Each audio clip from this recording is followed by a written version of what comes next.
Hi, I'm Nick Redpath from Northern Counties Safety Group, and I just want to do a briefing on the Team Manners and Sons RPE that is issued on how to wear it, how to inspect it, and a few of the do's and don'ts. So you should be issued with a mask like this. What you shouldn't be wearing is one of these, which is a disposable FFP3. The company don't use those, we always use the reusable mask. Equally, this is a face covering, it's called KN95. These were knocking about during COVID. They are not suitable as dust masks at all. So if you've got any of those on site or in your vans, they need to be thrown away. They mustn't be used. So back to the actual 3M6000, which is the mask that is issued. When it comes, it'll come in a box like this.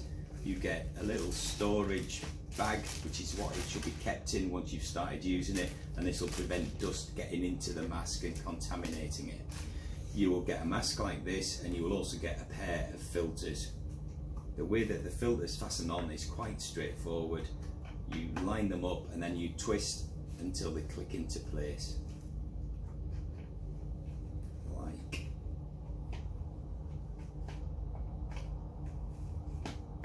So, to actually put the mask on, we start off and we put this bit over the top of your head, pull the mask onto your face, and then take these two fasteners and fasten them behind your neck.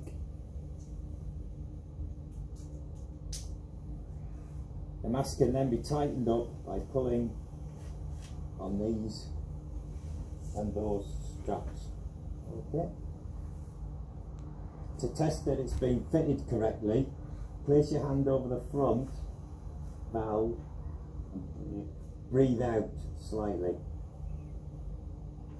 If you can't feel any air coming out, then the mask is sitting correctly on your face. I hope you could hear all that with a face mask on.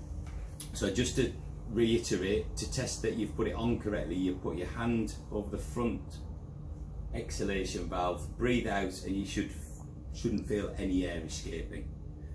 Once a month, these have to be inspected.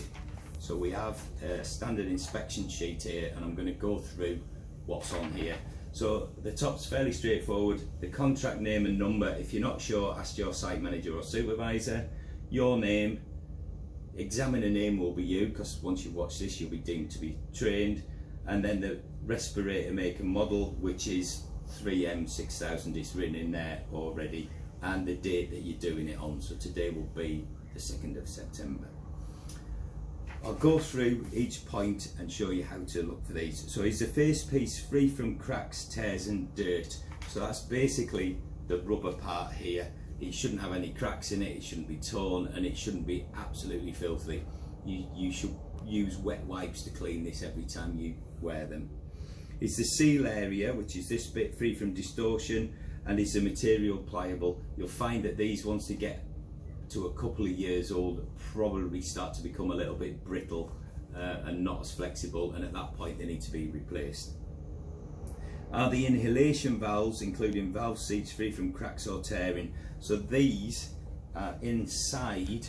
These are the inhalation valves here. So they're little rubber valves that need to be free from cracks, and that they actually are flexible and that they're sitting correctly just onto the exhalation valve there. Okay.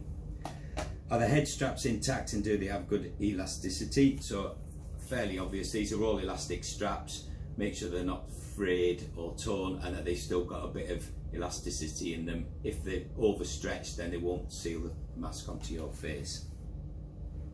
Are all the plastic parts free from signs of cracking or fatigue? So basically these are all the plastic bits. You just have a good look through, make sure none of them are like hanging off or broken. Are all the gaskets properly seated? Again, those are the gaskets on the exhalation valves that you need to make sure that they're actually sitting back in there and there's nothing obstructing them. Is exhalation valve and valve seat free from signs of dirt, distortion, cracking or tearing? So for this you have to take this cover off. So first of all, I'll take the filters off just so you can see it a little bit better. we undo these two little buttons there, and then you need to be careful with this. It's quite often the first time you take it off, it's quite difficult. You need to pull off this front section there like that, and again there's a valve. You just need to check that this isn't split, that it's moving freely, and it sits back onto the gasket. Okay, all right. And then to put that back on, it just clips in, and you push those two little bits of strap onto there like that. And then it says, are they within their expiry date, and is the respirator face piece less than 3 years old? So if we look very carefully, and you might need a magnifying glass for that, there is in there a little date stamp that will tell you the date of manufacture, so it'll give you the year and the month. The arrow points to the month in that year. You need to check that that's within 3 years. Okay, the chances are these masks will be replaced, I would have thought, before that, because I think they will become dirty, so we'll look at 3 years for that. There is the same, go back in here, let's take the front off again, a similar date stamp on the front of there. They tend to be the same date, but sometimes they vary by a couple of months from the one that's in there. So again, have a look at that and just check that it's within 3 years. Once we've gone past 3 years, then we'll change the whole mask.